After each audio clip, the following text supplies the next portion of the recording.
All right. Grandfather. Now, a few more predictions. And a couple of reminders, possibly. I know that many of you like to go surfing and swimming and, of course, fishing. And in days gone by, that was all fine. Certain amount of risk involved, but by and large, pretty safe. Nowadays, for those of you who are paying attention, you know that sharks have been more active. And this is largely because the beings of the sea, the water beings, for whom the water is their home, not where they're having fun necessarily, but where they live,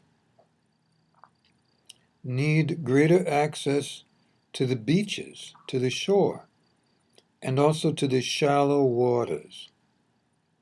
Sometimes it's the little fish or even the bigger aquatic beings like sea turtles. Sometimes it's the jellyfish and all manner of other beings. Sometimes they just need to be close to the land. All right? The whales will do this sometime. And yes, the sharks, but also the dolphins would do that.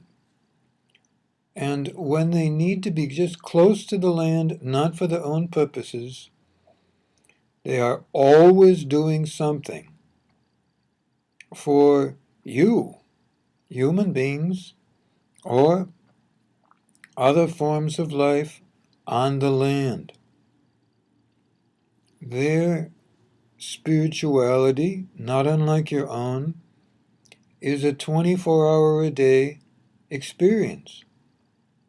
And many times you will do things, whether you're conscious of it being spiritual or not, that are spiritual for other forms of life, as well as for your own friends, family, and of course yourself. You don't think about these things as spiritual. Sometimes you might think of them as friendly or loving, or just looking out for people. That's what the water beings are doing too. And sometimes the work is so critical, of importance to them or to others, that they will do something to keep you away from the waters. Part of the reason they're doing that now is that there are some pollutants in the water that are not safe for them, and they know they're not safe for you either. And sometimes, for certain individuals especially, they're not safe. And most of the time, if they have to, a jellyfish sting or something like that, even a funny little feeling you might feel, oh, you're out swimming or snorkeling, and you feel like the fish are nibbling a bit at your toes, not actually biting, but creating a sensation that's a little uncomfortable. That's the hint that it's probably better for you to be on land. All right? They're not hungry, so hungry they're going to take a bite out of your toenail. All right, the little fish. If it's more urgent, for their own purposes, such as the jellyfish, they might chase you out of the water with a sting. Sometimes it's more urgent in a big way, and other times there's most often when a shark bites, it's because they've confused you for something else. All right? It's not personal, as people say. All right? Keep that in mind. So, that's your reminder. Now there's more. There are times and places now on the planet where it's just not safe to be. I've been saying for some time, encouraging you for years now, to move back from the shorelines of the oceans. And I've been hinting lately that it might be good to move back from the shorelines from the lakes and rivers. And those of you who are living in floodplains and so on understand why. Also, be aware that with the polar ice caps melting a bit, it probably won't all, both the polar ice caps as well as all the glaciers, they probably won't all completely melt, but they'll go quite a bit of that direction. Some of it is because Creator knows that you are coming into that time again, for civilizations have risen and fallen on this planet, you understand. Coming into that time again where you are experimenting with technologies that are really kind of self-destructive. You know, most of you, many of you, that water can be broken down into its component parts, and when done so can actually be burned as a fuel. And many peoples and businesses, however self-destructive it may be, are planning to pursue that. I've warned you about that before, and it's critical that you know that the reason that the polar ice caps are melting is that you need more water on this planet, not less. So the water levels will go up for a while. But there are those that are burning water, and they will go back down. It could get to the point where the sea level will actually drop. If that starts to happen, you'll know you'll have to find out who's burning water and put that to an end. All right? So please do not do that one. That's really not safe. All right, a little more. There are coming up now some earthquakes, maybe even some tsunamis. But I think you know the places that are prone to that. That's a hazard in those places.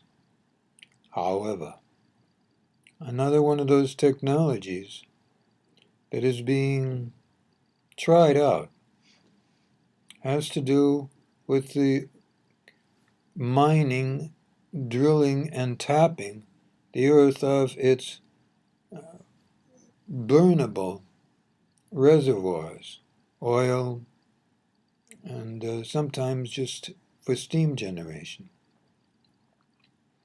You cannot point a finger at these companies and say it's their fault, it's their greed. Of course, they need to make a profit, but keep in mind that they're doing this so that people can turn on their heaters in the winter and not freeze to death. All right? It's not entirely altruistic on their part. Yes, of course they want to make money, but such ventures are very costly. So, it's not just green to cut back on things. Sometimes it's a matter of demand and how demand for electricity, for instance, to say nothing of fuel for your automobiles and trucks and more, are going to be needed, but how they might need to be needed. So, keep in mind these things. Now, taking these two self-destructive technologies and others that I do not want to bring up, because I'm not trying to blame anybody or tell you that you're bad. That's not it. Rather, I'm suggesting to you that Earth, Mother Earth, is in a delicate stage now. I've talked about this before, where a lot of what she has been doing for you, you have to do for yourself now, with spirituality, with the works of subtle energies, with all manner and means, sometimes called divine magic or benevolent magic. Those examples are completely benevolent, good and kind for all. Sometimes things that are more complex. But there are factors, even with all those good things weighing in, that could ultimately result in earthquakes and tidal waves happening in places you don't think about them happening. So geologists and others will tell you where earthquakes and tsunamis generally don't happen. Assume that those areas are at risk now, right now, and take that into account when you're digging and drilling. Places far to the north are at risk, not just places that you expect to have tsunamis or earthquakes. Other places. The earth is troubled and unsettled. She is a living being, not a thing. There are no things on this planet nor anywhere. Everything is alive. And if those live things, those live beings are damaged or hurt, there's often repercussions. This is not a threat. But I feel you deserve warning. Do what you can to utilize more solar energy, as you've been doing. This is very good. I want to suggest that this is the way to go for your future. And there are very good ideas coming up with solar panels, not just to improve their efficiency, but how to get every last bit of sunlight onto such a panel, whether it's early morning, daytime, or early evening. And these technologies are coming your way soon, and in some places are already applied. So, one last thing. You've noticed how unsettled people are. There are all forms of meditation and relaxation procedures. But there is one form that's coming up for a great many of you now. Something you've been missing. And that's good and true friendship. Intimate love partners. Don't be attached to marriage. This might come and go, but try to keep your loyalties and your love for family, friends, and others in mind when you do these things.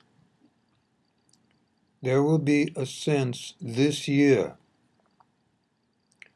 that it is time to be with one or more lovers. Do so with honesty. Don't just do it behind his back or her back. It's really important because it's a step towards the new love, which will have everything to do with creation, creator, and benevolent love.